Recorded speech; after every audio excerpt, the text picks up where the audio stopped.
Hi friends, அஸ்ஸலாமு அலைக்கும். Welcome back to Shanu's kitchen. என்னடா ரொம்ப நாள் வீடியோவே போடலன்னு பார்க்குறீங்களா? மொபைல் கொஞ்சம் இஷ்யூஸில் இருந்துச்சுங்க. இப்போது அதே இஷ்யூஸ் தான். நான் பேக் கேமரா யூஸ் பண்ணி தான் வீடியோ எடுத்திருக்கேன். வீடியோ கொஞ்சம் அப்படி இப்படி இருந்தால் அட்ஜஸ்ட் பண்ணிக்கோங்க. இன்றைக்கி நம்ம கிச்சனில் என்ன பார்க்க போகிறோம்னா, ஜவ்வரிசி வச்சு ஒரு கீர் ரெசிபி, ஸ்வீட் ரெசிபி தான். வாங்க எப்படி பண்ணலான்னு பார்த்துடலாம். அதுக்கு நான் 1.5 கப்பு அளவு ஜவ்வரிசி எடுத்து ஊற வச்சுருக்கேன். நல்லா வாஷ் பண்ணிவிட்டு ஊற வச்சுருக்கேன்.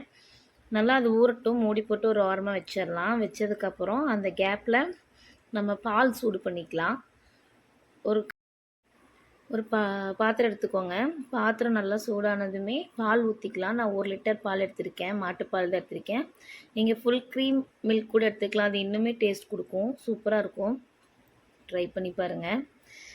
அது கூட நான் கொஞ்சம் ஒரு 2-3 டேபிள் ஸ்பூன் சுகர் ஆட் பண்ணிக்கிறேன் பாலில். என்னடா கம்மியாக யூஸ் பண்ணுறேன்னு பார்க்குறீங்களா? நம்ம வந்து ஜவ்வரிசியும் சர்க்கரை யூஸ் பண்ண போகிறோங்க. ஸோ அதனால பாலில் கம்மியாக யூஸ் பண்ணிக்கலாம்.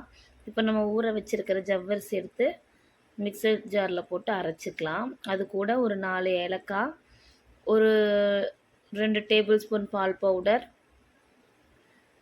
1 கப் அளவுக்கு சர்க்கரை. நான் ஆல்ரெடி சொன்ன மாதிரி இதில் நம்ம சர்க்கரை சேர்க்குறோம். அதனால் பாலில் கம்மியாக சர்க்கரை சேர்த்துக்கலாம். இல்லாட்டி ஓவர் இனிப்பாய் திகட்டுற மாதிரி ஆகிடும். இதெல்லாம் கொஞ்சம் நல்லா ஒரு 1க்கு 2 அரைச்சிட்டு வந்துக்கலாம்.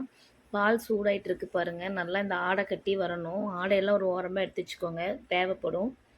இதில் மறுபடியும் ஒரு 2 டேபிள் ஸ்பூன் பால் பவுடர் ஆட் பண்ணிக்கலாம். அது இன்னுமே ரொம்ப டேஸ்ட் கொடுக்கும். கண்டிப்பாக நீங்கள் வீட்டில் ட்ரை பண்ணி பாருங்கள். சூப்பராக இருக்கும். ஃபெஸ்டிவல் டைம்ஸ் எல்லாம் வருது இல்லைங்களா? நீங்கள் வீட்டில் ட்ரை பண்ணி பாருங்கள். பால் நல்லா கொதிச்சு வந்ததும் இல்லை நான் வந்து 2 ஏலக்காய், அதில் ஆல்ரெடி 4 ஏலக்காய் சேர்த்துருக்கேன். இதில் ஒரு 2 ஏலக்காய் சும்மா ஃப்ளேவருக்காக சேர்த்துருக்கேன்.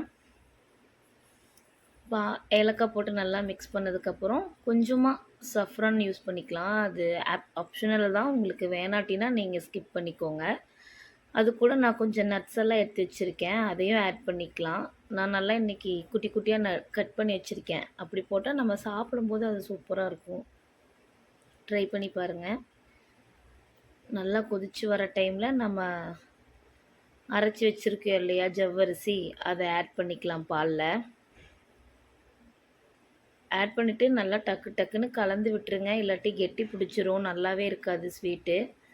நல்லா ஃபுல்லாக கலக்கி விட்டுறணும். ஒரு கட்டி கூட இல்லாத அளவுக்கு பாருங்கள். இந்த அளவுக்கு இருக்கணும். அப்போ தான் வந்து ஸ்வீட் கரெக்டான ஸ்ட்ரக்சரில் வரும். நல்லா இது வெந்து வர வரைக்கும் வெயிட் பண்ணலாம். வெந்து வந்துச்சுன்னா போதும், நம்ம ஸ்டவ் ஆஃப் பண்ணிடலாம். ஈஸியாக பண்ணக்கூடிய ஒரு ஸ்வீட்டு தாங்க. கண்டிப்பாக ட்ரை பண்ணி பாருங்கள் வீட்டில். சூப்பராக இருக்கும். கெஸ்ட் வந்தாலோ இல்லை நம்ம வீட்டில் நார்மலாக ஏதாவது ஒரு ஃபங்க்ஷன் வந்தாலோ சூப்பராக செஞ்சு கொடுங்க. சூப்பராக இருக்கும். இப்போ இதை நம்ம சர்வ் பண்ணிடலாம் ஒரு கப்பில். அவ்வளோதாங்க, ஸ்வீட் சூப்பராக ரெடி ஆயிடுச்சு. நீங்களும் வீட்டில் கண்டிப்பாக ட்ரை பண்ணி பாருங்கள். ட்ரை பண்ணி பார்த்துட்டு கமெண்ட் பாக்ஸில் எப்படி இருக்குன்னு மறக்காமல் கண்டிப்பாக சொல்லுங்கள். பாய் ஃப்ரெண்ட்ஸ், அஸ்ஸலாமு அலைக்கும். Keep supporting me.